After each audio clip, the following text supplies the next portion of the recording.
Le 22 septembre dernier, le jour de reconnaissance de Palestine à l'ONU par la France et autres pays, l'Association d'Ordre-Palestine a accueilli à Boulazak il Manoir Sharaf Barghouti, fils de Marwan Barghouti. Nous sommes à Boulazak, juste avant la réunion publique, et on rencontre Violette Folgado pour le Comité d'Ordre-Palestine. Vous avez une belle sourire aujourd'hui. Bonjour d'abord et merci d'être là. Je crois qu'aujourd'hui c'est un jour effectivement important. Quand nous avons pris la date avec Sharaf, on ne savait pas que ce serait aujourd'hui que le président ferait en sorte. Alors c'est une bonne chose, sauf qu'il faut aller plus loin. Je pense reconnaître la Palestine aujourd'hui est nécessaire parce que reconnaître la Palestine, c'est dire qu'il y a un territoire palestinien qui est composé de Gaza, la Cisjordanie et Jérusalem-Est. Que ce territoire a des frontières. Et comme toutes les frontières, elles sont inviolables d'un point de vue du droit international. Donc ça implique également des choses, car également reconnaître la Palestine, quand on adhère à tous les textes de l'ONU, c'est aussi avoir en compensation un certain nombre d'aides des pays signataires. Mais ça ne suffit pas. Ça ne suffit pas parce que demain, même s'il y a une majorité de pays qui votent aujourd'hui la reconnaissance de la Palestine, la vie ne changera pas ni pour les Gazaouis, ni pour les Palestiniens de Cisjordanie. Donc il faut autre chose. Il faut cesser le feu immédiat et permanent. Il faut l'arrêt de la colonisation, l'obligation que l'entrée de l'aide humanitaire sur, bien entendu, Gaza, et surtout des sanctions. Israël ne bougera pas d'un iota s'il n'y a pas de sanctions. Sanctions politiques, sanctions diplomatiques, sanctions économiques. Et là, je pense que l'Union européenne, avec l'accord commercial qu'elle a avec Israël, ça doit cesser.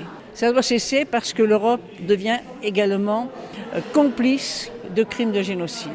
Et ça, c'est pas possible. Tout comme, d'ailleurs, je pense que ce qui a influencé un peu le président, la France et ses entreprises deviennent des complices du génocide. C'est un moment important, mais un moment qui n'est pas suffisant.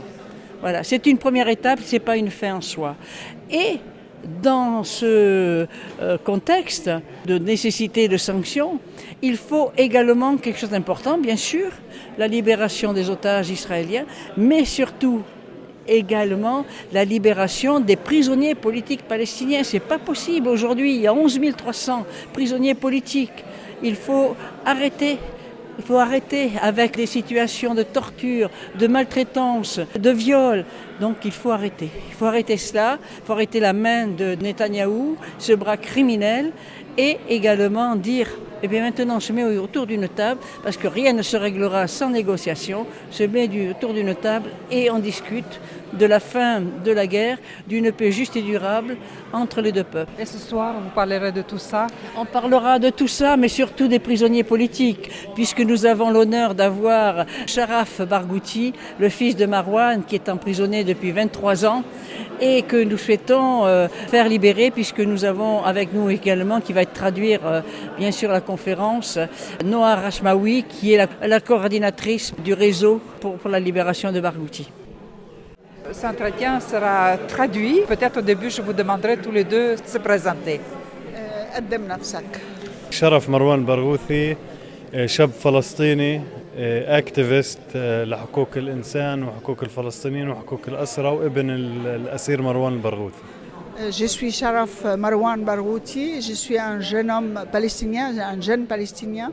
Je suis un activiste pour le droit de l'homme, pour le droit de mon peuple, pour notre liberté. Et je suis en même temps le fils du grand leader Marwan Barghouti. Et cet entretien sera traduit par vous. Est-ce que vous pouvez vous présenter aussi? Moi, je suis Noha Rachmaoui, je suis une activiste, je suis une franco-palestinienne et je suis pour le droit des peuples à disposer d'eux-mêmes et en premier le peuple palestinien parce que c'est quand même un des derniers bastions du colonialisme dans le monde. Voilà. Merci d'accepter de nous traduire cet entretien. C'est une journée importante pour Palestine aujourd'hui. Et en plus, vous vous retrouvez à Boulazak, ici, avec le Comité d'Ordre Palestine. اليوم أكيد يوم مهم بالنسبة لكم لأنه يوم الاعتراف وإنه إشي مؤثر وأكيد عندكم رأي في هذا الموضوع خاصة إنه إحنا مبسوطين لكم إنه عندنا هون في بولازاك فإيش رأيك في يعني هذا يوم نضلنا لأجله 80 عام، يوم أكيد مهم في تاريخ الشعب الفلسطيني.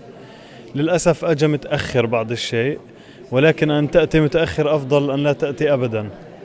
Nous nous sommes battus depuis plus de 80 ans pour que ce jour-là arrive. Et aujourd'hui, il est peut-être un peu trop tard, mais on est quand même, c'est mieux qu'il arrive même si c'est trop tard que s'il n'arrive pas du tout. C'est bien que ça soit arrivé.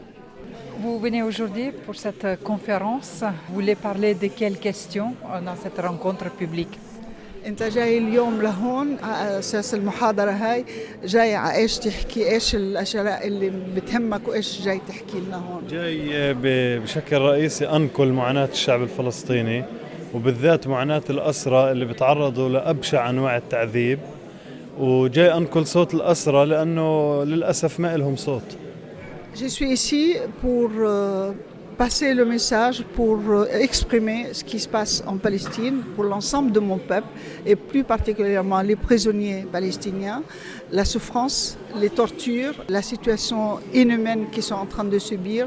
Mais avant tout, je suis ici en tant que porte-parole de ces prisonniers que personne ne leur donne la parole et personne ne les entend. Comment vous avez les liens? Quelle information vous obtenez de ces prisonniers? Est-ce qu'il y a la possibilité de communication? كيف هل عندكم تواصل مع الأسرى؟ إيش المعلومات اللي عندكم؟ هل عندكم تواصل مع ما في أي تواصل، مش سامحين لهم لا بزيارات ولا بتواصل عبر الهاتف، والطريقة الوحيدة للتواصل هي عبر المحاميين، والزيارات قليلة جدا قبل المحاميين، وللأسف الأوضاع سيئة جدا، ما في طعام، في ضرب بشكل يومي، في تعنيف، في عزل انفرادي وجماعي. Malheureusement, nous n'avons pas beaucoup d'informations. En tout cas, nous n'avons aucun contact direct avec les prisonniers, ni avec son père, ni avec l'ensemble des prisonniers. Le seul rare contact qu'on a avec les prisonniers, c'est à travers les avocats. Ils ont le droit de faire des visites vraiment très ponctuelles, très réduites. On sait par contre qu'effectivement les prisonniers subissent le pire situation. Si on voit tout ce qu'ils font à l'extérieur, on imagine ce qu'ils font à l'intérieur. Ils ont un repas par jour.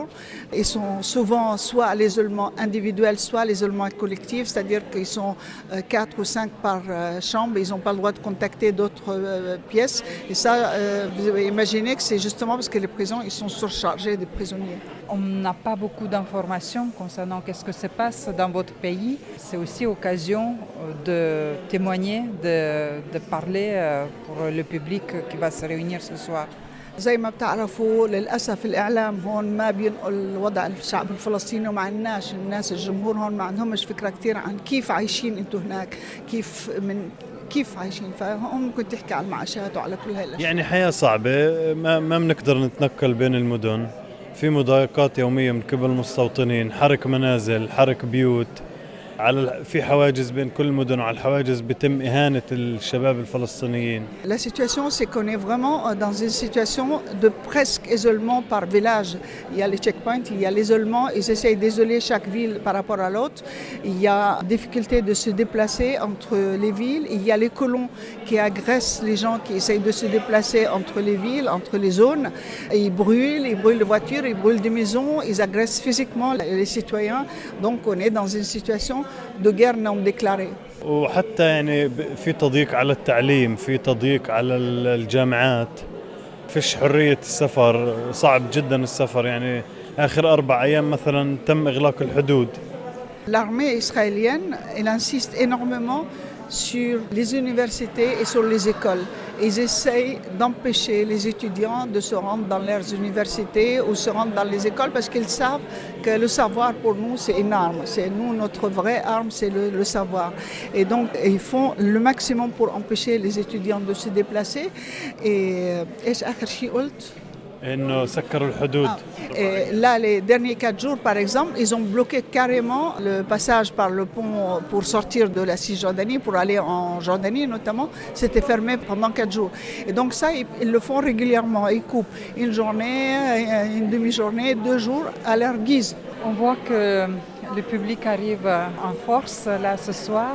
Qu'est-ce que vous attendez de cette rencontre? Qu'est-ce que vous attendez des citoyens français? ايش اللي بتنتظروا من الجمهور الفرنساوي؟ ايش الرساله؟ ايش الطلب اللي ممكن تقدمه للجمهور اللي موجود هون وللجمهور بصوره عامه؟ الاستمرار بدعم القضية الفلسطينية لأنها قضية عادلة وقضية إنسانية، والشعب الفرنسي معروف عنه أنه شعب يدعم حقوق الإنسان. Tout d'abord, c'est de continuer à soutenir et à se battre de côté de la justice et de droit, le droit international, pour défendre une cause qui est une cause juste. Le peuple français, c'est un peuple qui a connu l'occupation, qui s'est battu pour sa liberté, son indépendance. Donc je pense que le peuple français, il est très sensible à ce qui se passe aussi en Palestine. Et c'est ça qu'on a besoin de vous, on a besoin de peuple français pour continuer le combat.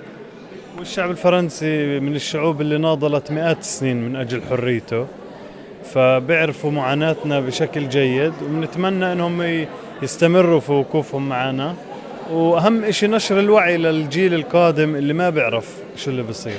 Donc, comme on l'a dit, c'est un peuple, le peuple français, il s'est battu, il sait ce que ça veut dire subir l'occupation et il sait ce qu'il faut, que c'est pas simplement un droit de se battre, mais c'est aussi un devoir de se battre contre l'occupation. Et donc là aussi, ce qui est important, c'est de transmettre ce message à travers les présents ici, à travers les jeunes, s'il y a des jeunes, parce qu'effectivement, c'est un message, c'est pas pour aujourd'hui, ça sera pas aujourd'hui la solution. Il faut continuer le combat pour les générations à venir. Vous croyez à votre pays libre et indépendant? Un peu mon vieux. هل بتآمن إنه بلدك حتصير حرة أكيد. ومستقلة؟ وي وي of course. يعني شعب ناضل وشعب قدم كل هاي التضحيات لابد إنه يأتي الحرية يوما ما. Un peuple qui s'est battu, qui se bat toujours depuis plus de 80 ans pour sa liberté et son indépendance, a tout à fait le droit et il finira effectivement par obtenir sa liberté, même si le temps dure. وكل الاستفتاءات الجديدة للجنريشن زي بتأكد إنه في تغير وتحول في رؤية القضية الفلسطينية، وصار في تحول بإنه الجيل الجديد شايف شو اللي بصير، والسوشيال ميديا نقلت الصورة بشكل عادل، فبالتالي أكيد الأمل زاد. Aujourd'hui, le regard du monde sur ce qui se passe en Palestine, sur l'occupation, a changé. D'abord, il a changé parce que ça dure, donc, et aussi grâce aux réseaux sociaux, parce que c'est vrai que, comme on disait tout à l'heure, les médias, les mainstream, ils n'en parlent pas, mais les réseaux sociaux, et ce message ne peut plus être caché. Ce qui se passe en Palestine aujourd'hui, on ne peut plus le cacher, et c'est quelque chose qui est maintenant évident pour beaucoup de monde que c'est un état de colonialisme et d'occupation. مروان البرغوثي حملته بدأت من زنزانة نيلسون مانديلا، وهو يمثل مانديلا فلسطين ويدافع عن نفس القضية اللي دافع عنها نيلسون مانديلا. وزي ما حكى مانديلا، حرية الشعوب لن تبدأ إلا بحرية الشعب الفلسطيني. Et la campagne pour la libération des prisonniers et la libération de Marwan Barghouti a été lancée depuis la cellule où Nelson Mandela a été détenu effectivement des années pour la même cause. C'était aussi se battre contre l'apartheid et c'est le même combat que Marwan mène aujourd'hui et l'ensemble de notre peuple. Et comme le disait Nelson Mandela, la liberté des peuples ne peut pas être totale tant que le peuple palestinien est sous occupation. Monsieur Bost Stéphane, président du comité de jumelage Boulazak Birzeit en Cisjordanie. Vous êtes ce soir-là, c'est Oui, évident. Oui, tout à fait, c'était comme une évidence. On avait reçu Fatwa Barghouti et puis Monsieur Barghouti, citoyen d'honneur de Boulazak. Donc on a inauguré aussi le square de la Palestine avec Fatwa Barghouti. Donc c'était une zoologique continue de recevoir le fils.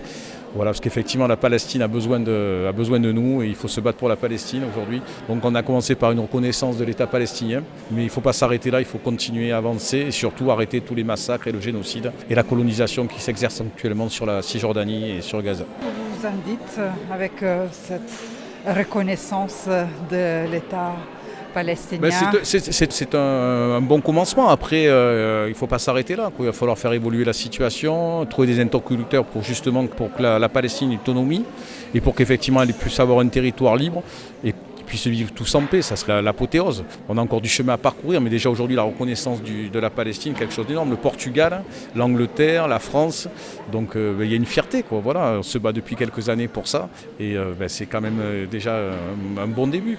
À voir maintenant, s'il vous plaît, surtout se battre pour que le génocide s'arrête à Gaza et que la colonisation cesse sur la Cisjordanie. Parce que ces gens-là sont persécutés constamment, ils sont tous réfugiés. Et aujourd'hui, on essaie de tous les envoyer ailleurs pour que les Israéliens puissent prendre Gaza de force, la Cisjordanie les expulser. Donc c'est intolérable. On ne peut pas rester dans un contexte comme ça. Et il faut que ces jumelages comme les vôtres le continuent. jumelage, exactement, on se bat pour que ce jumelage existe.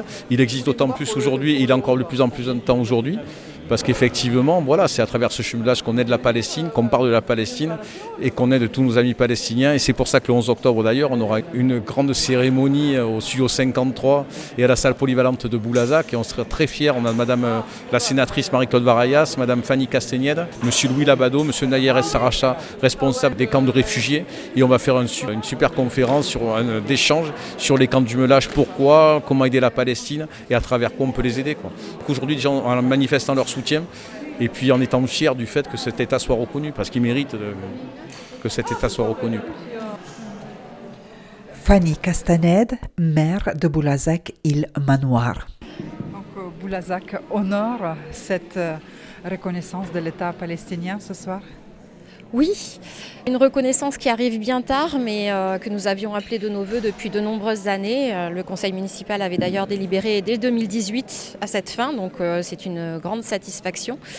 Et surtout, on honore donc le fils de Marwan Barghouti qui est citoyen d'honneur de la ville depuis 2013. Donc c'est une rencontre doublement importante. Oui. C'est très important dans le contexte actuel. Je crois que c'est vraiment important de marquer toute notre amitié pour le peuple palestinien, toute notre solidarité. En dehors de toute considération politique, c'est très important parce qu'on voit que c'est instrumentalisé. Nous, on est pour la paix, on est pour le respect des peuples et leur droit à l'autonomie et pour la libération des otages, bien sûr, aussi. Mais il faut à tout prix que cette paix maintenant avance avec une discussion entre deux États. Ça fait plaisir, vous êtes nombreux dans cette salle. S'il manque de chaises, on en a d'autres, n'hésitez pas. Je salue notre comité de jumelage, le président de notre comité de jumelage, Boulazac Birzeit. Et je salue bien sûr Violette Falgado pour Dordogne Palestine et tous les membres de Dordogne Palestine ce soir. Je salue aussi mes collègues du conseil municipal qui sont là. Et surtout, je salue donc Sharaf Barghouti qui est le fils de Marwan Barghouti. Marwan Barghouti, vous le savez, qui est considéré comme le Mandela palestinien et qui est citoyen d'honneur de la ville depuis 2013.